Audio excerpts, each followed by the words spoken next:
Silahkan bisa langsung open mic gitu ya. Oke, hari ini kita belajar tentang 3 konsep ini. Jadi kependudukan nggak hanya kependudukan saja, tapi nanti juga akan nyambung ke case pro. Yang terakhir adalah kita belajar apa saja sih isu kependudukan dan kesehatan reproduksi. Oke, baik kependudukan. Nah, kalau teman-teman lihat histogram ini, kira-kira 5 negara dengan jumlah penduduk paling banyak itu coba diurutkan. Dari negara yang penduduknya paling banyak, 5 negara.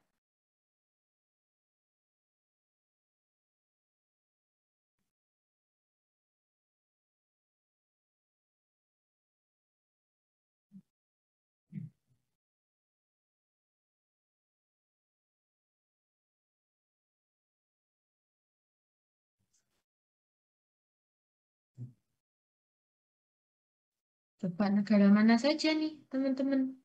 Yang jumlah penduduknya terbanyak. Cina, Ibu. Cina. Setelah Cina, oke Mbak Farah. Cina, mohon izin menjawab, Bu. Cina, India, terus United States, Brazil, Pakistan. Oke, Cina, India, US, Brazil, dan Pakistan. Oke, terima kasih Mbak Farah. Ada yang berbeda pendapat nggak dengan Mbak Farah? Saya, Bu. Oke, silahkan. Mas Muhammad Yunus. Iya. Mohon izin ya, Bu. Yang menurut saya yang pertama Cina, India, USA, Indonesia, lalu baru Brazil. Terima kasih. Oke, terima kasih Mas Yunus. Ada lagi teman-teman yang berbeda pendapat? Kira-kira negara mana sih 5 negara terbesar?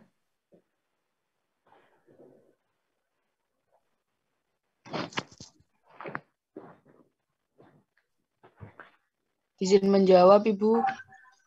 Oh, silahkan Mbak Ira. Sedikit berbeda dengan Yunus, urutannya Cina, India, United States, Indonesia, kemudian Brazil, Ibu. Terima kasih. Oke, baik. Terima kasih Mbak Ira. Cina, India, US, Indonesia, dan Brazil ya. Oke, baik. Nah, mana kira-kira yang betul teman-teman?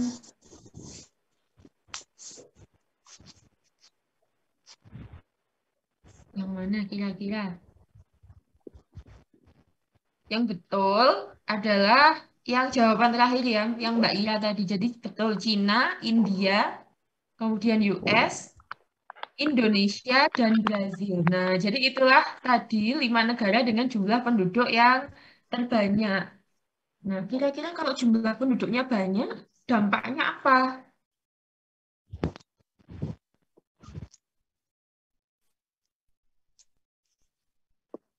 Izin menjawab, Ibu. Oke, silakan Mbak Hilmia. Mungkin kalau penduduknya banyak akan berdampak kepada masalah dari penduduk itu. Jadi masalahnya juga akan semakin banyak yang ditimbulkan. Seperti itu mungkin, Ibu. Baik, terima kasih Mbak Hilmia. Tuh, oke, baik, masalahnya semakin banyak. Nah, kira-kira masalah apa sih kalau penduduknya banyak? Masalah penduduknya itu apa aja?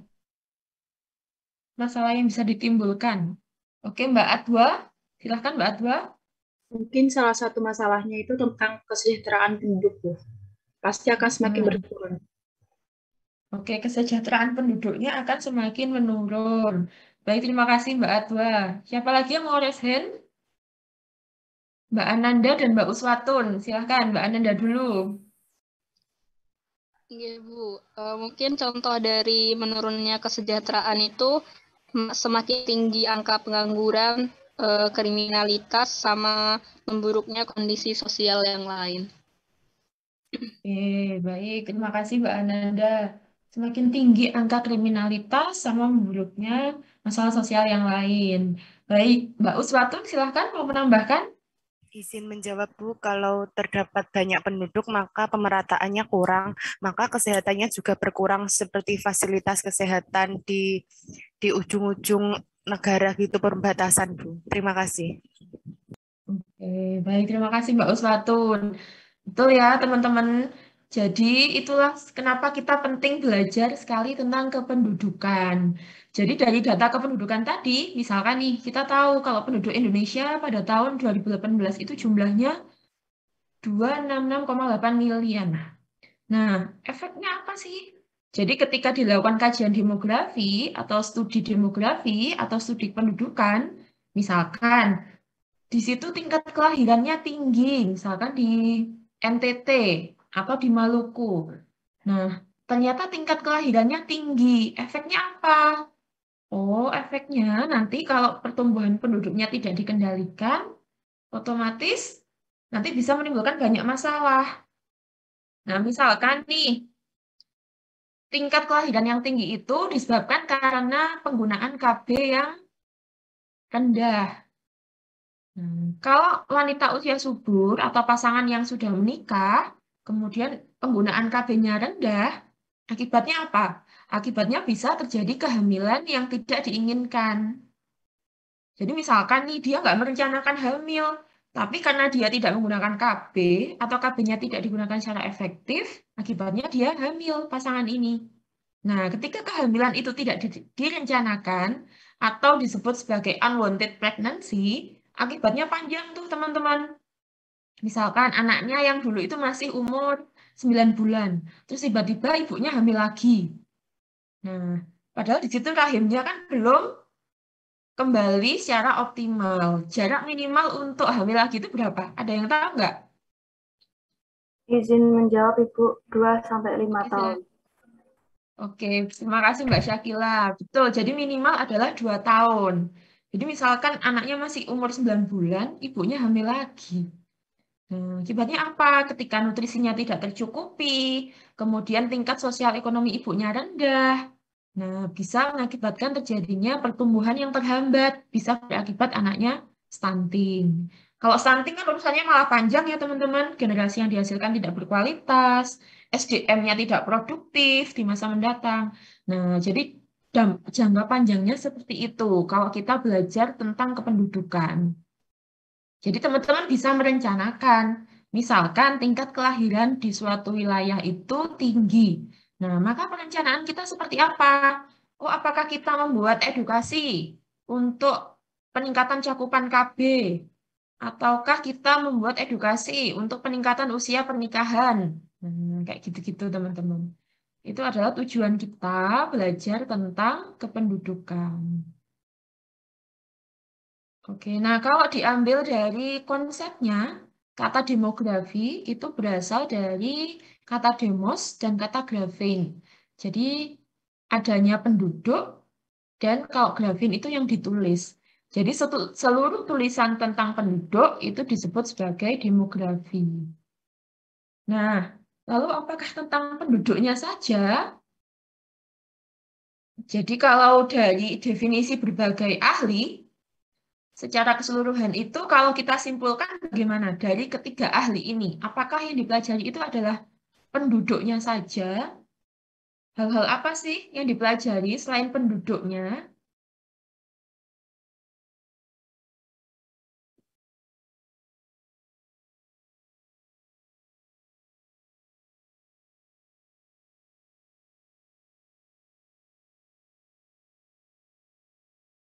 Kira-kira kalau dari tiga definisi ini, apa yang dipelajari teman-teman?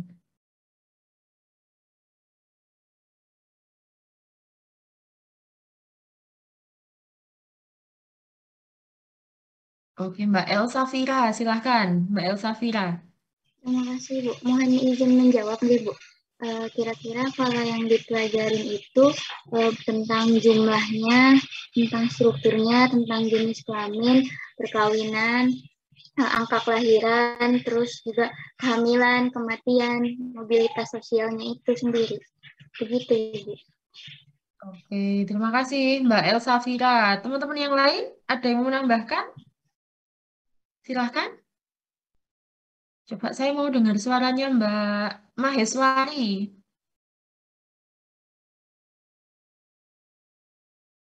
Oke, silakan Mbak Maheswari. Kira-kira kalau dari 3 pendapat ini bagaimana sih kependudukan atau demografi itu? Ilmu yang mempelajari tentang distribusi penduduk, jumlah kependudukan, dan persebaran penduduk. Oke, baik. Terima kasih Mbak Maheswari. Ada lagi yang mau ditambahkan? Masih kurang selain jumlahnya, selain persebarannya, apa lagi? Oke, silahkan Mbak Aisyah. Baik, Ibu. Jadi demografi ini mempelajari ilmu tentang struktur kependudukan. Di sini terdiri dari jumlah penduduk, persebaran penduduk, dan komposisi penduduk. Kemudian juga proses atau perubahan dari penduduk ini sendiri yang terdiri dari fertilitas, mortalitas, migrasi, atau mobilitas. Oke, baik. Terima kasih Mbak Aisyah. Yang lainnya ada lagi nggak yang mau nambahkan? Silahkan. Tadi sudah ada kata kunci perubahan. Betul. Jadi, saya simpulkan ya teman-teman. Betul bahwa pendapat teman-teman semua tadi menyampaikan bahwa ilmu demografi itu tidak hanya berbicara tentang jumlah, struktur, maupun komposisinya, persebarannya, distribusinya. Tapi, dia itu juga mempelajari tentang bagaimana perubahan-perubahan pada penduduk. Contoh perubahannya seperti apa? Tadi tingkat fertilitas atau tingkat kelahiran, kemudian tingkat mortalitas atau kematian, tingkat migrasi atau perpindahan penduduk. Nah, yang terpenting di sini tidak hanya menghitung angka-angka itu, tapi juga dikaji kira-kira faktor apa sih yang mengakibatkan terjadinya perubahan-perubahan tersebut. Nah, jadi itulah fungsi dari ilmu demografi, teman-teman. Oke, sampai di sini semoga paham ya, teman-teman.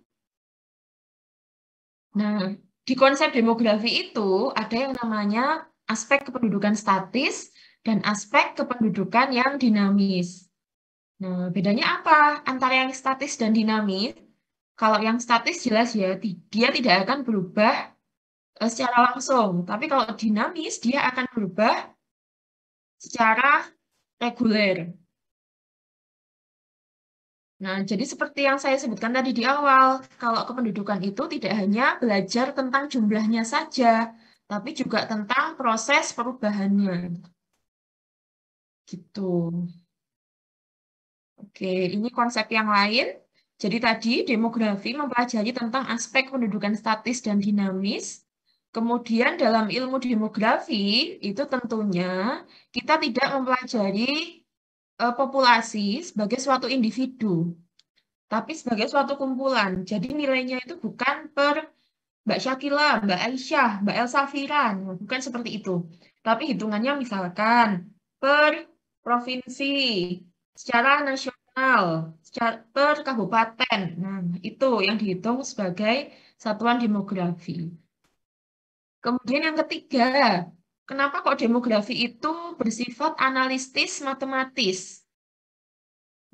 Kenapa kira-kira teman-teman?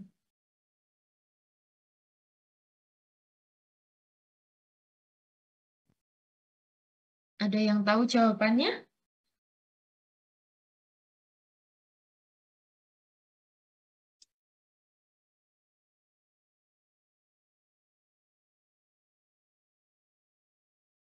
Oke, Mbak Jihan. Silahkan Mbak Jihan. Gimana? Izin menjawab, Ibu. Menurut saya, demografi itu bersifat analisis dan matematis. Itu karena di demografi kan tadi ada kayak angka-angka seperti kelahiran, kemudian kematian, mobilitas penduduk, dan juga migrasi. Nah, dari angka-angka tersebut itu pasti berkaitan dengan ilmu geostatistika. Nah, dari ilmu geostatistika itu juga nanti akan mengolah data-data yang bisa digunakan untuk ilmu demografi sehingga bisa menyalurkan informasi yang bisa tersampaikan dan dipahami oleh masyarakat. Jadi bukan hanya sekedar bahan mentah datanya, tapi juga bisa untuk disampaikan kepada masyarakat. Seperti itu. Terima kasih. Terima kasih Mbak Jihan. Betul jawabannya teman-teman. Jadi di demografi atau di kependudukan itu ada yang namanya hitungan-hitungan tadi. Jadi untuk menghitung tingkat fertilitas total di suatu wilayah, untuk menghitung tingkat kematian akibat penyakit tertentu di suatu wilayah, misalkan tingkat kematian akibat penyakit COVID di Kabupaten Jember itu berapa sih? Nah, itu juga dihitung dengan rumus analisis kependudukan. Nanti teman-teman akan belajar di semester selanjutnya. Oke. Nah, selanjutnya analisis demografi itu sangat tergantung pada metode analisis ilmu yang mengampunya. Maksudnya bagaimana? Maksudnya adalah ilmu demografi itu ternyata tidak hanya ke beririsan dengan satu keilmuan, tapi dia bisa beririsan dengan keilmuan lain. Nanti kita pelajari di belakang ya. Nah, kalau ini tujuannya sama seperti yang saya sebutkan tadi. Jadi untuk menilai kuantitas atau jumlah dan distribusi penduduk. Kemudian untuk mengetahui pertumbuhan penduduk yang masa lalu. Kemudian bagaimana persebaran datanya. Kemudian sebab-sebab perubahannya itu apa saja. Misalkan dikaitkan dengan variabel atau faktor sosial. Nah, yang penting ketika kita sudah tahu nih penduduk di masa sekarang itu jumlahnya seperti ini, A misalkan. Nah, berapa kalau diproyeksikan jumlah penduduk di tahun 2030? Nah, melalui hitungan rumus demografi, nah kita bisa menghitung jumlah penduduk di masa mendatang. Begitu, teman-teman. Oke, nah ini yang saya bilang tadi. Jadi untuk analisis ilmu demografi, itu tidak bisa serta-merta kita sendirikan. Jadi dia selalu beririsan dengan cabang dari ilmu lain. Bisa dari sosiologi, antropologi sosial, atau geografi sosial. Nah, lalu apa sih yang membedakan antara studi kependudukan dengan yang pure demografi? Kira-kira kalau teman-teman melihat dari kedua bagan ini, kira-kira bedanya apa? Antara pure demografi dengan yang population studies.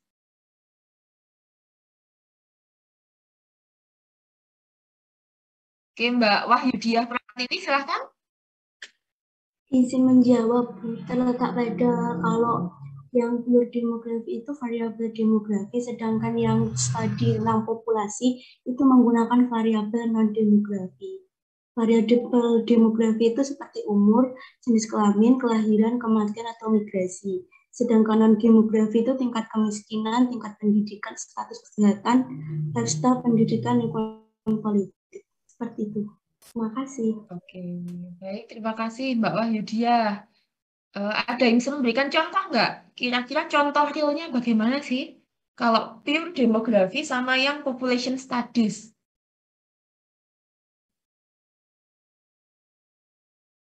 Oke, Mbak Uswatun, silahkan.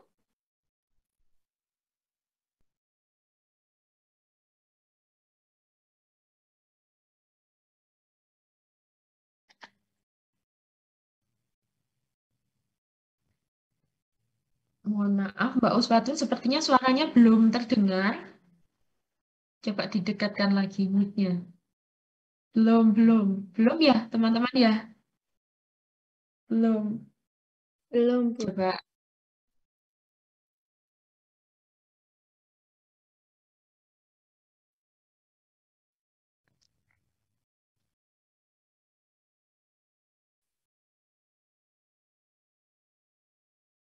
Masih belum, Mbak. Sepertinya itunya ya, gangguan audionya ya.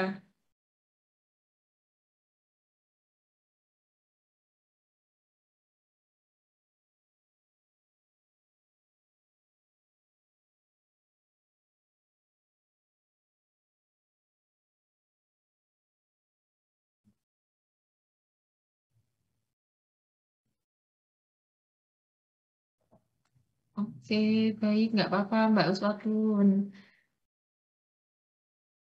Mungkin teman yang lain mau memberikan contoh, gimana sih contoh realnya? Demografi dengan population studies.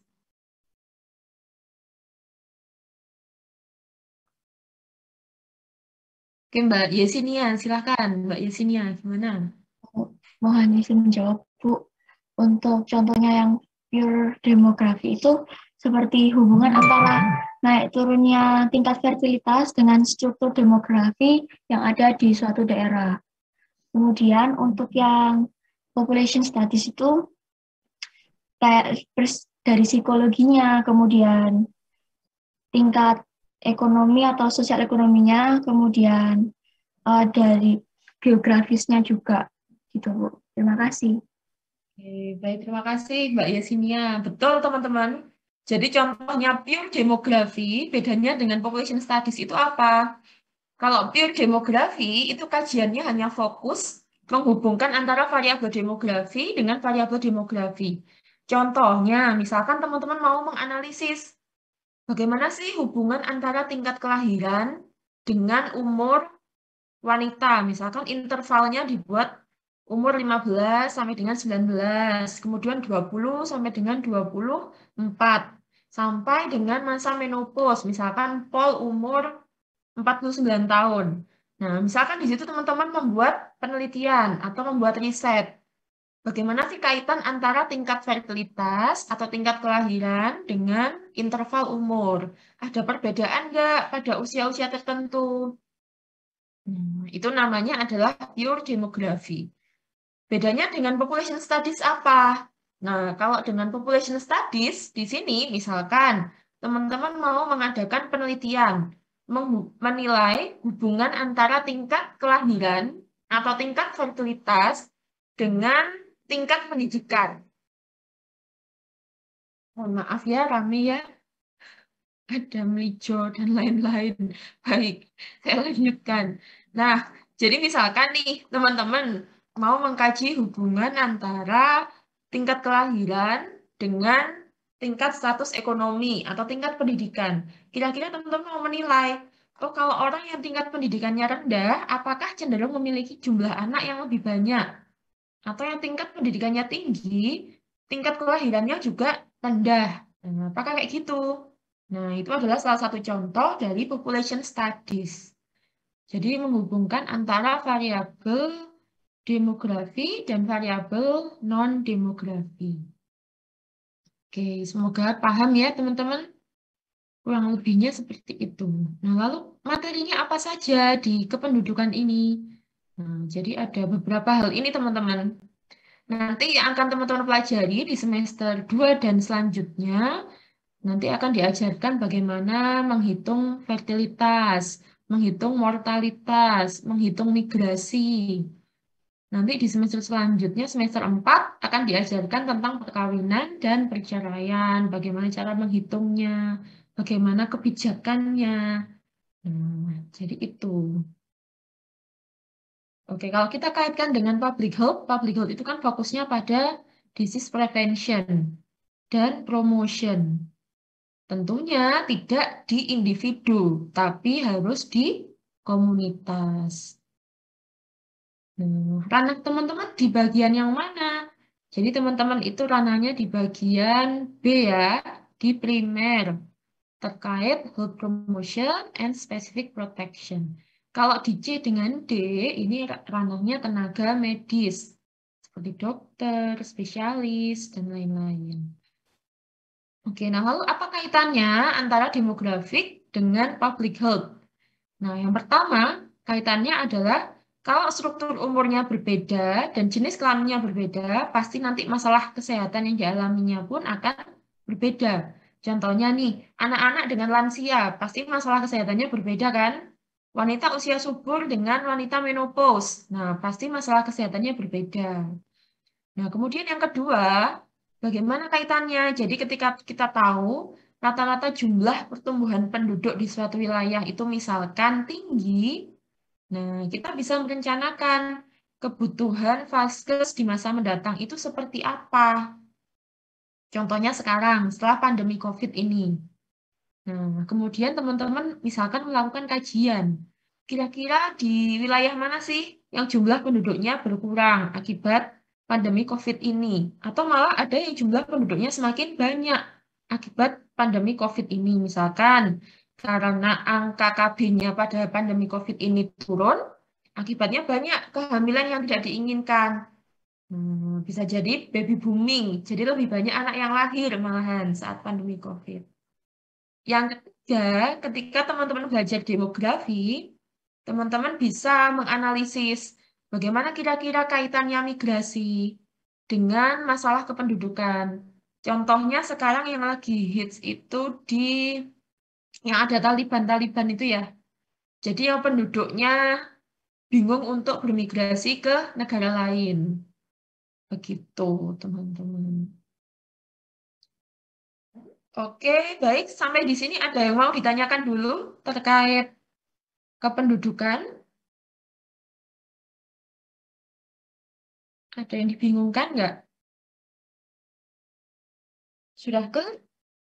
Oke, baik. Kalau sudah clear, kita lanjut ke kesehatan reproduksi.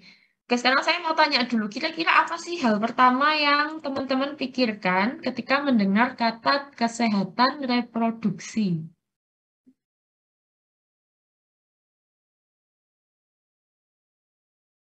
Coba saya mau dengar pendapatnya teman-teman dulu.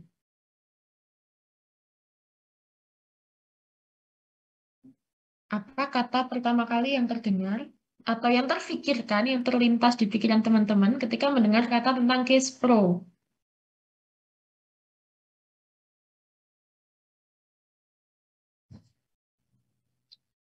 Coba, oke, Mbak Atwa, silakan Mbak Atwa. Baik Bu, saya akan izin menjawab. Kesehatan reproduksi adalah kesehatan di bagian reproduksi tersebut, yaitu tidak adanya kecacatan atau tidak adanya penyakit di bagian reproduksi. Oke, terima kasih Mbak Atwa. Tidak adanya kecacatan atau penyakit di organ reproduksi. Baik, terima kasih. Mas Alif, silakan Mas Alif. Baik, terima kasih Bu atas kesempatannya. Mungkin tidak jauh beda dari Atwa. Jadi kesehatan reproduksi ini itu berhubungan tentang sistem reproduksi kita sebagai manusia. Namun sistem reproduksi ini tuh bisa mempengaruhi faktor psikis, setelah itu mental dan sosial pada manusia tersebut, seperti itu Bu. Oke, baik, terima kasih Mas Alif. Jadi tidak hanya fungsi sehatnya saja ya di kesehatan reproduksi, sehat secara fisik, tapi juga berpengaruh terhadap mental dan sosial. Nah, kalau kita berbicara tentang case pro, itu sangat luas sekali teman-teman cakupannya. Jadi tidak hanya berbicara tentang seksualitas saja, tapi bagaimana fungsi dan organ seksualitas itu berpengaruh terhadap seluruh aspek kehidupan kita. Oke, bentar. Nah, jadi kalau kita lihat sejarahnya timbul kata case pro itu dari mana sih? Jadi dulu, zaman dulu pada tahun 60-70-an, itu kan penduduknya sangat banyak sekali. Kalau teman-teman ingat di zaman nenek kita atau Mbah Buyut, nah itu ada seperti program yang memaksa untuk menggunakan KB. Masih ingat? Pernah mendengar ceritanya? Nah, jadi wanita usia subur itu dipaksa untuk menggunakan KB oleh pemerintah. Tujuannya supaya penduduknya terkendali. Nah, baru setelah tahun 94 itu ada yang namanya konferensi ICPD di Kairo. Nah, baru di situ sudah disebutkan tuh, dibuat konsep tentang kesetaraan gender dan tentang kesehatan reproduksi. Jadi kalau dulu masih ada pemaksaan, sejak tahun 94 itu sudah ada konsensi supaya wanita itu punya hak-hak terhadap reproduksinya. Gitu, teman-teman. Oke, nah kalau istilah case pro tadi berdasarkan ICPD, betul yang disampaikan oleh Mbak Atwa dan Mas Alif tadi. Jadi tidak hanya sehat secara fisik saja, tidak hanya organnya saja yang sehat, tapi juga sehat secara mental dan sosial. Kemudian yang paling penting lagi adalah organ-organ tersebut bisa berfungsi dengan baik. Maksudnya bisa berfungsi dengan baik seperti apa? Jadi ketika bisa menstruasi ketika pada masa pubertas untuk yang wanita, atau untuk yang laki-laki ketika sudah mengalami masa pubertas, mengalami yang namanya nocturnal orgasm atau mimpi basah. Nah, itu menandakan bahwa organ reproduksi kita berfungsi secara sehat. Oke, nah lalu pelayanan kesehatan reproduksi itu apa? Ya tentunya pelayanan yang komprehensif ya. Tidak hanya mencakup sehat secara fisik, tapi juga secara mental dan sosial.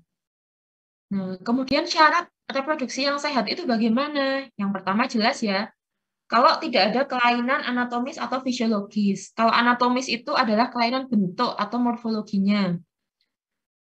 Kemudian kalau kelainan fisiologis berkaitan dengan fungsinya tadi. Apakah bisa menstruasi lancar? Apakah bisa memiliki anak atau fertil? Nah, itu adalah fungsi reproduksi yang sehat. Kemudian yang kedua, karena sudah ada konsensi, jadi diharapkan laki-laki dan perempuan itu punya dasar ketika misalkan teman-teman nantinya sudah menikah. Teman-teman bisa tahu nih, bisa memahami hak dan kewajiban reproduksinya. Jadi ketika misalkan suaminya mau punya anak 10 gitu ya. Nah, teman-teman di situ punya hak untuk menyuarakan. Kira-kira nanti kalau anaknya 10 itu dampaknya seperti apa sih? Nah, efeknya ke saya seperti apa, ke keluarga kita. Nah, diharapkan di situ teman-teman bisa paham sebelum membuat keputusan. Oke. Yang ketiga, syaratnya adalah setiap orang hendaknya terbebas dari penyakit, baik yang langsung maupun yang tidak langsung, berkaitan dengan organ reproduksi. Nah, contoh penyakit yang langsung, misalkan orang itu mengalami yang namanya infeksi menular seksual, atau mengalami HIV/AIDS. Tentunya itu bisa berpengaruh terhadap kesehatan reproduksinya. Kalau penyakit yang tidak langsung, contohnya penyakit bawaan. Misalkan sejak lahir, seseorang itu mengalami hipo atau hipertiroid. Jadi ada gangguan fungsi tiroid. Nah, akibatnya apa? Bisa berpengaruh ke fertilitasnya. Oke, yang terakhir, ketika seseorang itu hamil, maka diharapkan orang yang hamil itu bisa melewati masa kehamilan tersebut dengan aman. Kalau teman-teman tahu, di Kabupaten Jember ini, AKI atau angka kematian ibunya itu juara 1 di Jawa Timur sejak 3 tahun terakhir. Jadi antara miris ya, teman-teman. Nah, jadi ibu hamil dan ibu bersalin dan ibu nifas itu sangat, kalau jumlahnya kalau dikaitkan dengan kabupaten yang lain, itu Jember termasuk yang juara 1. Jadi sangat miris sekali teman-teman. Apalagi saat pandemi COVID ini jumlahnya meningkat 2 kali lipat. Nah, itulah kenapa Kabupaten Jember itu sering dibuat menjadi kabupaten untuk riset. Jadi karena itu masalah kesehatan, terutama terkait indikator AKI dan AKB-nya cukup tinggi. Oke, nah lalu apa sih bedanya pelayanan Kespro di tingkat dasar sama di tingkat komprehensif? Kalau di tingkat dasar itu tidak ada Kespro lansia, tapi kalau di komprehensif itu ada. Oke, baik. Sampai di sini sebelum kita lanjut ke isu kependudukan, silahkan teman-teman menyimak video dulu. Nanti silahkan diceritakan atau diberikan tanggapan. Video ini bercerita tentang apa sih? Ini adalah salah satu isu kependudukan yang lagi terjadi di Indonesia. Oke, sebentar. Saya share screen dulu videonya.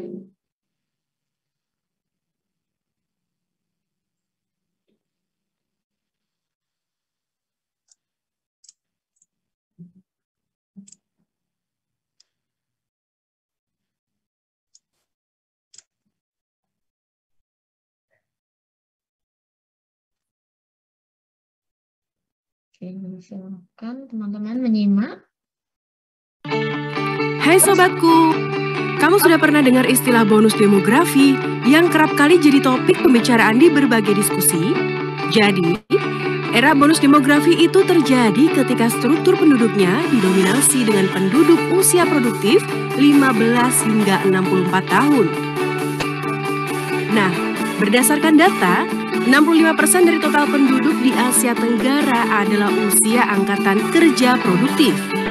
Indonesia juga diprediksi akan mengalami puncak bonus demografi pada 2030 mendatang.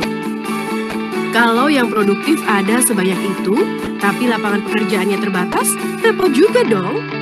Tapi sebenarnya, bonus demografi bisa jadi menguntungkan jika kita bisa mengarahkannya dengan cara yang benar. Karena bonus demografi, kita jadi punya tenaga kerja usia produktif yang dapat menopang pembangunan dan pertumbuhan ekonomi negara. Tapi, untuk mendapatkan penduduk produktif yang unggul, tingkat kesehatan dan pendidikan harus ditingkatkan kualitasnya. Kalau ngomongin kualitas, ingat nggak? Kalau Indonesia memiliki angka kematian maternal tertinggi se-Asia Tenggara, saat ini masih tercatat 305 per 100.000 kelahiran hidup.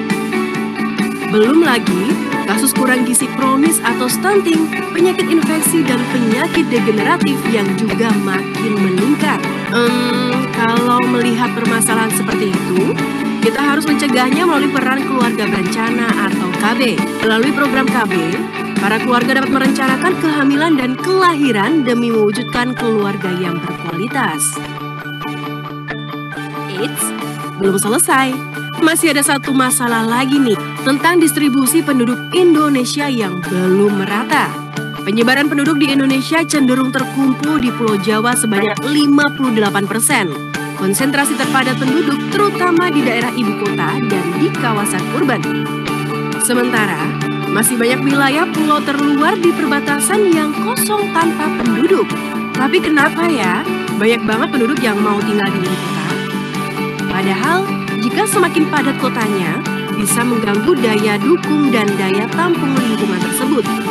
Jadi, banyak kawasan kumuh dan permasalahan sosial lainnya. Nah, agar masalah tidak meluas, perencanaan kelahiran dan pembangunan keluarga serta penataan kependudukan perlu kita lakukan bersama ya sobatku.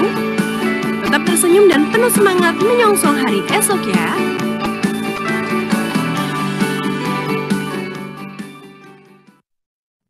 Oke, baik. Itu tadi videonya teman-teman. Gimana setelah melihat video tadi, isu kependudukan apa sih yang diangkat di video tadi? Silahkan, ada yang bisa menceritakan? Oke, Mbak Jihan, Mbak Farah, Mbak Uswatun, silahkan. Bisa bergantian. Saya izin menjawab, Ibu. Isu yang diangkat yaitu bonus demografi. Nah, bonus demografi ini terjadi ketika suatu negara atau suatu wilayah itu mempunyai penduduk yang 58, yang kayak misalnya Indonesia tadi, pada tahun 2030 nanti 58% penduduk Indonesia nantinya itu berada pada usia 15 sampai 64 tahun, yang mengartikan bahwa penduduk Indonesia banyak yang usia produktif. Jadi usia produktif ini bisa menimbulkan dampak positif, yakni bisa untuk pembangunan dan keberlanjutan suatu negara. Namun di sisi lain itu dapat menjadikan dampak negatif apabila kita tidak segera melakukan solusi-solusi atas permasalahan, entah itu permasalahan sosial, kemudian tentang dampak pendidikan, kesehatan seperti stunting tadi. Apabila penduduknya semakin banyak tapi gizi suatu penduduk itu tidak terpenuhi, maka akan menjadikan dampak yang berkelanjutan seperti stunting, kemudian persebaran penduduknya tidak merata, kemudian bisa menimbulkan permasalahan kumuhnya lingkungan dan juga permasalahan sosial, baik itu kriminalitas. Seperti itu, Ibu. Terima kasih.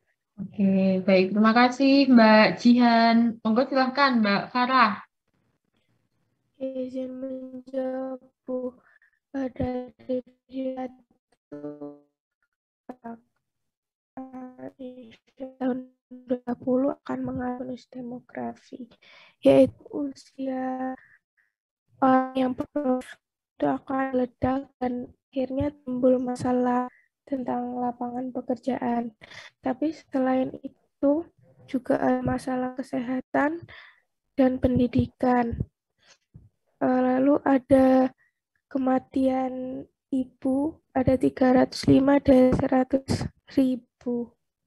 Lalu ada stunting, kelaparan, dan karena penyebaran penduduk di Jawa itu lebih terpusat, akhirnya lingkungannya makin padat dan daya tampungnya menjadi kurang, akhirnya banyak lingkungan kumuh. Dan untuk mencegah itu bisa dilakukan dengan KB agar kehamilan lebih berkualitas dan tidak adanya stunting, kelaparan, masalah kesehatan, dan pendidikan lagi. Terima kasih, Bu. Baik, terima kasih Mbak Farah untuk tanggapannya. Semakin melengkapi ya dari Mbak Jihan tadi. Oke, selanjutnya Mbak Uswatun. Monggo silahkan Mbak. Izin menjawab, Bu. Apakah kedengaran? Ya, sudah terdengar Mbak. Terima kasih, Bu. Dari video tersebut bahwa terjadi di 2030 akan melonjak 65% usia produktif, yaitu yang bisa bekerja. Nah, tetapi ada banyak masalah terjadi jika pertumbuhan tersebut banyak. Maka dari itu kita harus membuat sistem KB untuk orang-orang untuk merencanakan pertumbuhan agar tidak meledak, agar bisa mendistribusikan lapangan kerja yang bagus. Yang kedua yaitu pendistribusian pada kota-kota yang padat, kita harus mendistribusikan kepada kota-kota yang kurang padat itu agar bisa mengolah sumber daya alam tersebut dan sistem manusia tersebut masih bisa melakukan produktivitasnya. Terima kasih, Bu. Baik, terima kasih Mbak Uswatun. Dilanjut yang terakhir Mbak Wahyudia, silakan. Izin menjawab, Bu. Dalam video tadi membahas tentang bonus demografi yang akan dialami khususnya Indonesia, yaitu mengalami bonus demografi puncaknya itu 2030, di mana penduduk itu kebanyakan merupakan angkatan kerja. Nah, dari angkatan kerja itu bisa membawa dampak positif maupun dampak negatif. Dampak positifnya, Indonesia akan memiliki banyak tenaga kerja yang produktif. Sedangkan dampak negatifnya itu akan berkurangnya kesejahteraan seperti menimbulkan masalah stunting, terus kemiskinan dan lain-lain seperti itu. Terus untuk mencegah itu terjadi itu bisa digunakan KB tadi. Yang kedua itu masalah tentang pemerataan penduduk. Banyak penduduk itu yang dari desa itu bermigrasi ke kota-kota besar. Nah, itu dampaknya itu bisa terdapat pada lingkungan seperti adanya lingkungan kumuh dan fungsi lingkungan itu akan terganggu dan itu akan menimbulkan dampak negatif pada kota. Terima kasih. Oke, baik, terima kasih Mbak Wahyu. Nah, dari situ teman-teman sudah bisa memahami ya, kira-kira apa sih yang terjadi di negara Indonesia pada tahun mendatang. Jadi di tahun 2030 diperkirakan Indonesia itu mencapai yang namanya bonus demografi. Nah, tapi sebetulnya teman-teman, karena kita jumlah penduduknya di Indonesia itu tidak merata, jadi sebetulnya ada beberapa provinsi yang sudah mengalami bonus demografi. Ada yang tahu nggak provinsi apa?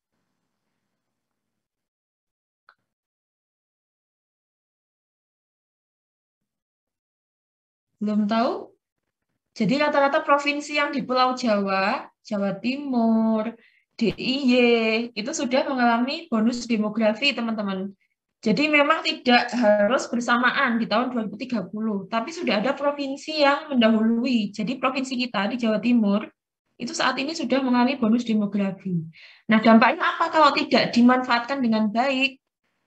Dampaknya ya tadi bisa terjadi kerusakan lingkungan atau kesejahteraan penduduknya itu menjadi menurun atau masalah-masalah penyakit infeksi. Nah, jadi banyak sekali ya teman-teman dampaknya kalau bonus demografi ini tidak diatur dengan baik. Nah, lalu ini tanggung jawabnya siapa?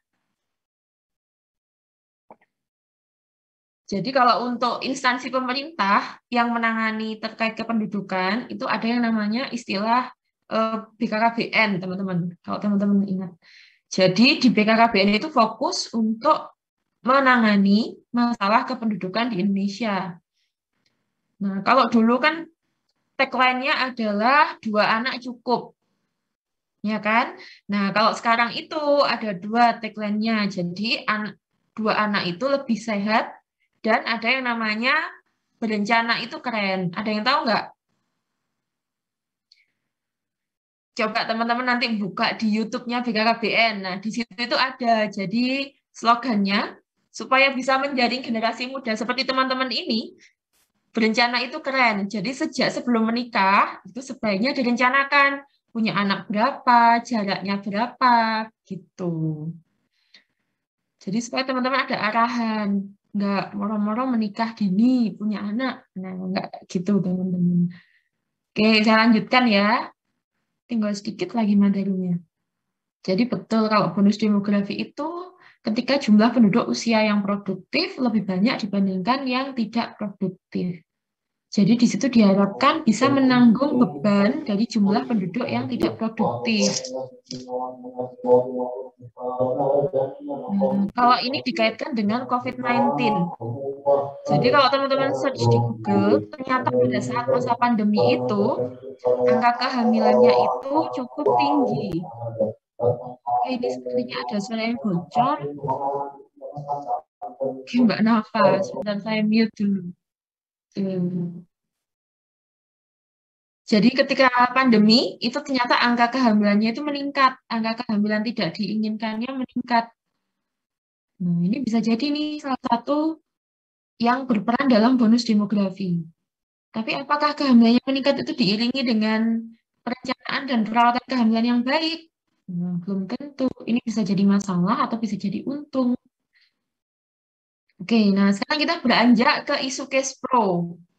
Kalau isu cash pro, kalau yang teman-teman pahami itu sangat luas sekali ya teman-teman. Jadi selain belajar tentang angka kematian ibu, angka kematian bayi, nah di cash pro itu teman-teman juga belajar tentang bagaimana dampak, misalkan dampak pembangunan terhadap kesehatan, atau berkaitan dengan masalah gender dan seksualitas. Gimana sih peran laki-laki dan perempuan dalam memandang kehamilan, dalam memandang infertilitas. Nah, itu nanti teman-teman pelajari di semester selanjutnya.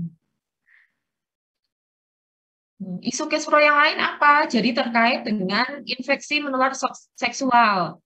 Seperti yang saya sebutkan tadi. Jadi misalkan ada HIV/AIDS, ada sifilis, dan lain-lain. Kemudian masalah prostitusi. Dan yang terakhir adalah masalah teknologi reproduksi. Kalau teknologi reproduksi ini nanti kita bahas di semester 3. Jadi apa saja sih langkah yang bisa dilakukan ketika ada pasangan yang mengalami infertilitas? Contohnya misalkan IVF atau in vitro fertilization. Nah, itu. Oke, baik. Saya rasa sudah selesai ini teman-teman. Kalau ini adalah salah satu artikel yang saya ambil di jurnal. Jadi ternyata saat pandemi itu karena aksesnya terbatas, posyandu ditutup. Kemudian fasilitas kesehatan hanya fokus untuk menangani COVID. Akibatnya apa? Akibatnya cakupan KB-nya menurun. Kemudian ibu hamil yang seharusnya memeriksakan diri ke puskesmas atau ke vaskes, nah itu kan tidak jadi memeriksakan diri. Jadi untuk screening komplikasi maupun masalah kehamilannya tidak bisa dilakukan dengan baik. Jadi hanya melalui telemedicine atau misalkan grup WA, atau Skype atau Zoom, nah seperti itu. Oke, baik, terima kasih teman-teman sudah selesai materinya untuk hari ini. Silahkan, ada yang mau didiskusikan dulu? Terkait kependudukan dan case pro, nggak ada? Sudah clear? Oke. Baik, kalau tidak ada, saya akhiri saja perkuliahannya. Terima kasih untuk perhatian teman-teman. Ini pertemuan kita yang terakhir ya di semester ini. Oh, Mbak Jihan mau tanya. Silakan Mbak Jihan, gimana? Mohon izin bertanya, Bu. Kalau misalnya di kayak promosi kesehatan itu kan ada yang puncak kesuksesannya itu untuk memberikan pendidikan kepada masyarakat tentang kesehatan. Nah, kemudian untuk beberapa ilmu lain itu kayak kesuksesannya yaitu mencapai derajat kesehatan yang baik. Nah, kemudian untuk tentang ilmu demografi ini, kesuksesannya itu diukur dalam skala apa nih? Terima kasih. Oke, baik, terima kasih Mbak Jihan. Kalau di Promkes, tolak ukur kesuksesannya itu diukur dari bisa mengubah perilaku seseorang, gitu ya. Nah, kalau di demografi tentunya sangat luas sekali teman-teman, karena cakupannya kita kan kependudukan ya. Jadi bagaimana penduduk itu bisa sejahtera, jumlahnya bisa seimbang, kemudian faktor-faktor tadinya bisa dikendalikan. Nah, seperti itu Mbak Jihan. Kalau tingkat kesuksesannya sendiri, saya rasa nggak ada patokan yang khusus ya. Jadi kalau pemerintah, itu biasanya kita melalui indikator-indikator. Nah, bagaimana sih indikator itu bisa tercapai? Contohnya nih, TFR atau tingkat fertilitas total dari penduduk Indonesia itu kalau secara nasional diharapkan pada tahun 2030 itu sebesar 2,1. Nah, bagaimana caranya kita mencapai TFR 2,1 itu? Nah, biasanya seperti itu langkah-langkahnya. Apakah dengan kontrasepsi? Apakah dengan peningkatan usia perkawinan? Nah, jadi langkahnya sangat banyak sekali, Mbak. Nggak hanya patokannya hanya pada satu indikator saja di kependudukan. Begitu. Nanti deh teman-teman akan belajar di semester 2 di mata kuliah dasar kependudukan. Nanti bagaimana menghitung fertilitas, bagaimana menghitung mortalitas, bagaimana menghitung migrasi atau perpindahan penduduk. Kemudian maknanya, misalkan TFR-nya itu 6,1. Nah, maknanya apa? Angka 6,1 itu tadi. Nah, itu. Lalu apa yang harus kita lakukan? What's next? Nah, kayak gitu. Itu Mbak Jihan, kurang lebihnya. Semoga menjawab ya pertanyaannya. Ibu sudah menjawab. Terima kasih. Oke, baik. Terima kasih Mbak Jihan. Ada lagi nggak teman-teman yang mau ditanyakan terkait kependudukan ini? Oke, Mbak Ananda. Silakan Mbak Ananda. Gimana? Mohon izin bertanya, Bu. Saya ingin bertanya tentang kesehatan reproduksi. Jadi kan saya sering buka sosmed. Akhir-akhir ini banyak sekali kasus tentang HIV/AIDS yang menyerang remaja di bawah umur. Nah, salah satu penyebab dari hal itu kan pasti kurangnya pendidikan atau edukasi tentang kesehatan produksi remaja. Sementara di Indonesia ini pembicaraan tentang reproduksi masih dianggap tabu bagi mayoritas masyarakat. Nah, bagaimana cara menghilangkan stigma, diskriminasi, dan tabu terkait kesehatan reproduksi remaja di Indonesia? Terima kasih. Oke, baik. Terima kasih Mbak Ananda. Pertanyaannya bagus sekali. Kalau tentang HIV/AIDS ini yang saya bahas juga di kakak tingkatnya, jadi semester 3. Nah, saya mau tanya dulu ke teman-teman, sebetulnya apa sih yang bisa menyebabkan stigma atau diskriminasi pada ODA atau orang dengan HIV/AIDS? Kira-kira apa? Kenapa kok orang-orang itu masih menganggap stigma yang negatif pada orang yang terkena HIV/AIDS? Padahal HIV/AIDS itu bisa terjadi pada siapa saja, siapapun bisa beresiko. Kira-kira kenapa, teman-teman? Izin menjawab, Ibu. Silakan, Mbak Syakila, gimana? Mungkin orang-orang itu mikirnya kalau orang terkena HIV/AIDS itu selalu melakukan hubungan seksual yang tidak sehat atau having sex gitu, Bu. Oke, baik. Bagus jawabannya. Terima kasih, Mbak Syakila. Jadi anggapannya orang-orang itu, orang yang HIV itu selalu orang yang nakal, yang melakukan seks bebas, dan lain-lain. Padahal kan tidak ya, nyatanya teman-teman. Memang orang yang bekerja dalam bidang reproduksi sampean prostitusi, kemudian orang yang homoseksual, itu memang beresiko lebih tinggi mengalami HIV. Tapi apakah hanya orang-orang itu yang terkena HIV? Nah, ternyata kalau dari data yang terbaru menyebutkan bahwa ternyata populasi yang tertular HIV baru itu adalah populasi lain. Jadi bukan berasal dari populasi-populasi beresiko tadi. Bukan berasal dari pekerja seks, bukan berasal dari homoseksual, bukan berasal dari pengguna narkoba. Tapi banyak banget populasi umum. Contohnya nih, ibu rumah tangga, atau remaja yang tertular HIV tadi. Nah, supaya tidak terjadi stigma terkait HIV, jadi langkah yang pertama itu kan karena adanya lack of knowledge atau kurangnya pengetahuan ya. Nah, yang pertama apa? Ya kita berikan edukasi terkait tentang HIV/AIDS ke masyarakat, tentang ODA. Misalkan, HIV itu kan hanya bisa ditransmisikan lewat 3 cara. Ada yang tahu lewat cara apa saja? Apakah dengan sharing makanan kita bisa tertular HIV? Apakah dengan sharing toilet kita bisa tertular HIV? Atau dengan berciuman, berpelukan, bisa nggak tertular HIV? Dari saliva? Izin menjawab, Bu, tidak bisa. Oke, tidak bisa. Nah, yang bisa mentransmisikan HIV itu apa? Izin menjawab, Bu, seperti terkena darah dari penderita HIV/AIDS itu. Terus sama